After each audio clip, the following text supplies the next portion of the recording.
सभी का एक बार फिर स्वागत है। सीधे लिए चलते हैं आपको हल्का हलचल में। इस खास प्रोग्राम में हम आपको रोज सुबह सुबह लाइव लेकर जाते हैं आपके हलके में और बताते हैं कि आज आपके हलके में क्या कुछ खास हलचल देखने को मिलेगी। तो सीधे लिए चलते हैं आपको फरीदाबाद, जहां से मोनू पांचाल हमारे साथ जुड़ गए हैं, पलवल से प्रवीण आहूजा, कालावारी से जगदीश प्रजापति जी। सबसे पहले रुक कर लेते हैं फरीदाबाद का। मोनू पांचाल जी, आज आपके हलके में क्या कुछ खास हलचल देखने को मिलेगी?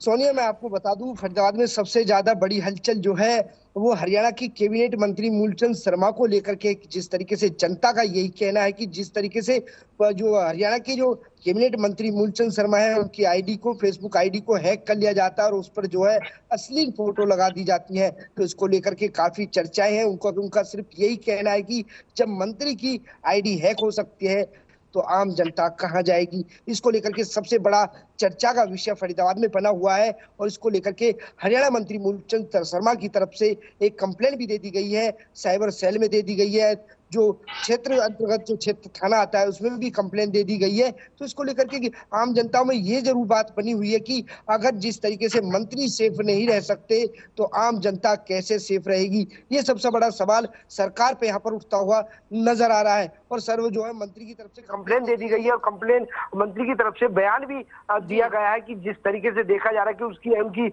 आईडी को हैक कर लिया है और उनकी तरफ से शिकायत दे दी गई है और जो जिस तरीके से जिसने ये हरकत की है उसके खिलाफ सख्त से सख्त कानूनी कार्रवाई की जाएगी। और मंत्री की तरफ से ये भी बयान दिया गया है कि जिस तरीके से मेरी फेसबुक आईडी हैक की गई है मंत्री की, उस फेसबुक आईडी पर किसी तरीके का कोई ध्यान ना दे।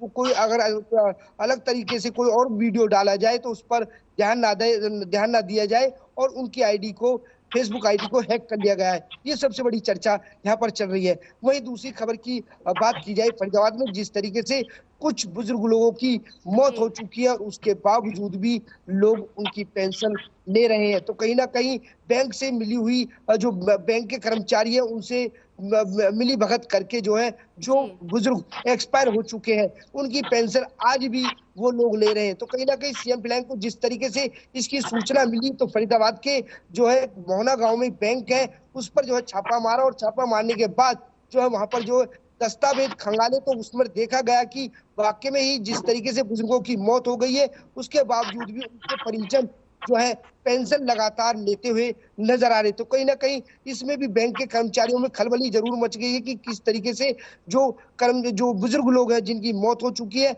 उनकी पेंशन आज भी जारी है। तो कहीं ना कहीं इस पर बड़ा सवाल यहाँ पर साफ तौर से देखा जा रहा है। वही तीसरी खबर की बात की जाए तो जिस तरीके से कल जो है हर खबर न्यूज चैनल ने जो डीएपी खाद जो किसानों को नहीं मिल रहा था उसको लेकर के खबर चलाई तो उस खबर का असर जो है देखने को मिला, क्योंकि फरीदाबाद के विक्रम सिंह यादव है, उन्होंने उनके संज्ञान में ये सारा मामला गया और उन्होंने जो है संज्ञान में लेते हुए जो HCS के रैंक के अधिकारियों को इन सेंटरों पर भेजा और वहां पर दस्तावेज चेक कराए गए कि किस तरीके का जो पीछे से जो खाद या कोई सामग्री आ रही है तो उसमें कहीं ना कहीं किस चीज की कमी रह गई है। इसको लेकर के यहाँ पर जो है फरीदाबाद के जो TC है विक्रम सिंह यादव, उन्होंने अपने संज्ञान में लेते हुए HCS के रैंक के अधिकारियों को भेजा गया है और यहाँ पर जांच का विषय बना हुआ है। वही चौथी खबर की बात की जाए तो जिस तरीके से फरीदाबाद में बुजुर्ग जो तिगांव विधानसभा की बात की जाए तो तिगांव विधानसभा के जो विधायक राजेश नागर है वो लगातार जो है जनसंवाद करते हुए आ रहे, क्योंकि फरीदाबाद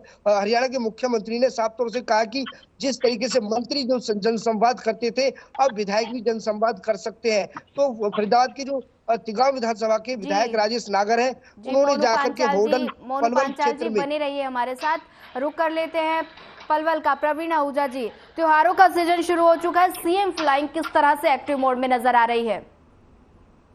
जी सोनिया, बिल्कुल ठीक कह रहे हैं कि इस समय सीएम फ्लाइंग जो है पूरे जिले में जगह जगह कई जगह रेड मार रही है। कहीं बम पटाखों को लेकर, कहीं मिठाइयों को लेकर, कहीं अन्य चीजों को लेकर तमाम जगह जो है सीएम फ्लाइंग की ओर से कार्रवाई कर रही है। लगातार जो बताया जा रहा है कि अभी जैसे कि मेरे साथी मोनू पंचाल ने बताया कि अमरपुर में भी कल सीएम फ्लाइंग का काफी बड़ा जो है एक रेड मारी गई, जहां बताया जाता है कि पेंशनों को लेकर काफी बड़ा मामला निकल कर आ रहा है कि जो मृतक है उनकी पेंशनों को निकाल के बैंक अधिकारी की तरफ से उन्हें निकाला जा रहा है और वो अपने जेबें भरे जा रहे हैं। तो ये एक बहुत बड़ा मामला है और जिसको लेकर बताया जाए कि सीएम फ्लाइंग पूरे एक्शन मोड पे है और तमाम जगह जगह जहां भी शिकायत मिलती है, चाहे वो किसी भी विभाग की हो या कोई भी जहां अनियमितता पाई जाती है तो उसको लेकर कार्रवाई की जा रही है। वहीं आपको बता देते कि 2 राहत भरी खबर है।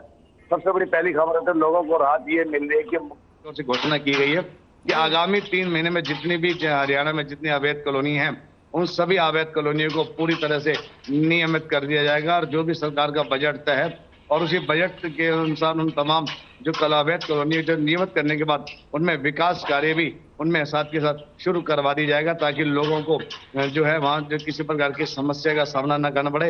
इसके साथ साथ एक सबसे बड़ी खुशखबरी ये भी आती है, रात बड़ी खबर ये भी आती है कि पलवल जिले में जो है एक मेडिकल कॉलेज की लगभग 1.5 वर्ष पहले विधानसभा में मुख्यमंत्री की ओर से घोषणा की गई थी, जिसको लेकर तमाम जो जिले के तीनों विधायक जो है वो भाजपा के हैं, वो जमीनी स्तर पर जमीन को ढूंढने में लगे हुए थे, लेकिन कहीं भी कहीं जमीन पूरी नहीं मिल पा रही थी। लेकिन अब गांव पेलक है जो पलवल से लगभग 500 किलोमीटर दूर है और वहां एक KMP के इंटरचेंजिंग में उनको तमाम नजदीकियों को देखते हुए वहां की पंचायत ने 48 एकड़ जो जमीन है वो सरकार के लिए दे दी है और वहां पर अब बहुत जल्द जो भी जो कार्रवाई है जो ऊपर लिखित में भेज दी गई है, तमाम कार्रवाई पूरी होती वहाँ ट्रॉमा सेंटर जो है वो उसके अंदर भी प्रस्तावित है वो भी, और साथ ही मेडिकल कॉलेज जो है तमाम बच्चों के लिए वो भी शुरू कर दिया जाएगा, जिसको लेकर लोगों को एक काफी राहत भरी जो है राहत मिलती नजर आ रही है।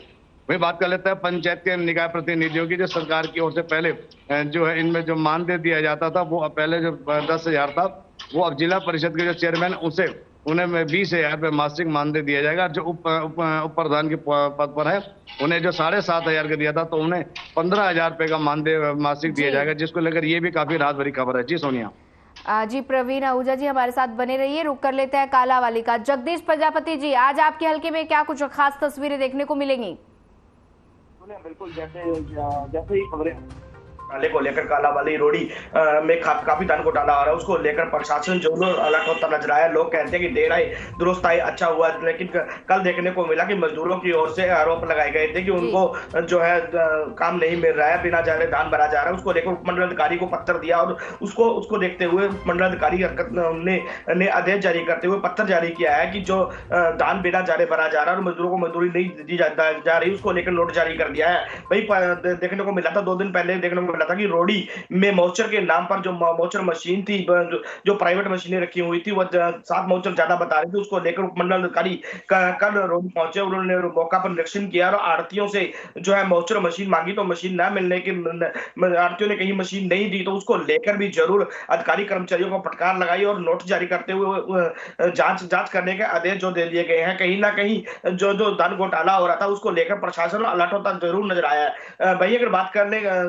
राजस्थान चुनाव को लेकर तो सिरसा पुलिस काफी अलर्ट होती नजर आ रही है। पुलिस कप्तान सिरसा की ओर से कल आदेश जारी किए गए हैं कि राजस्थान से बॉर्डर पर लगते व्हीकलों को चेक किया जाए कि चुनाव को लेकर किसी कोई सामग्री ना पहुंच पाए, उसको लेकर कहीं ना कहीं पुलिस अलर्ट होती नजर आ रही है।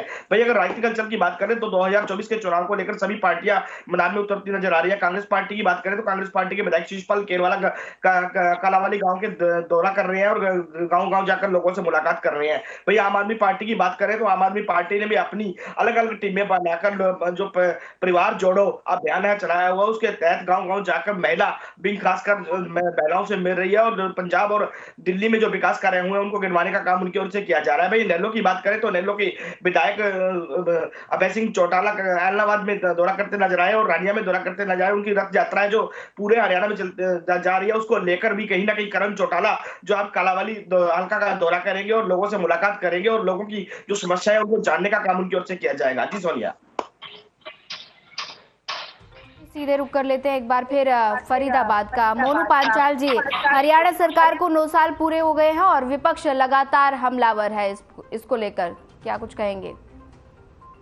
से पूरे 9 साल हो गए तो कहीं ना कहीं जिस तरीके जन संवाद लगातार विधायकों की, अब जो है हरियाणा के मुख्यमंत्री ने जो है हरियाणा के जो विधायक है उनको भी परमिशन दे दी गई है कि वो जनसंवाद पूरे 9 साल जो पूरे हो चुके हैं सरकार को उसकी जो है यहाँ पर जो विकास कार्य है वो यहाँ पर गिनाने का काम करें। तो इसको लेकर के जिस तरीके से देखा जा रहा है कि 2024 के चुनाव नजदीक आते हुए नजर आ रहे, तो विपक्ष भी यहाँ पर हमला करता हुआ साफ तौर से देखा जा रहा है कि जिस तरीके से मोहना के ग्रामीण क्षेत्र के लोग जो कटकुल मांग को लेकर के बैठे, वहां विपक्ष के लोग यहाँ पर लगातार पहुंच रहे हैं और कहीं ना कहीं इस जो बीजेपी जो पार्टी है उसको कहीं ना कहीं कोसने का काम यहाँ पर विपक्ष की जनता जो पार्टी है वो लगातार यहाँ पर कोसती हुई नजर आ रही है। तो इस तरीके के तमाम 2024 के चुनाव है, उसको देखते हुए विपक्ष यहाँ पर लगातार हमला करता हुआ नजर आ रहा है। तो कहीं वहीं बीजेपी भी लगातार अपने जो कार्य है उनको गिनाने का काम यहाँ पर लगातार यहाँ पर दिखाई दे रही है। जी सोनिया,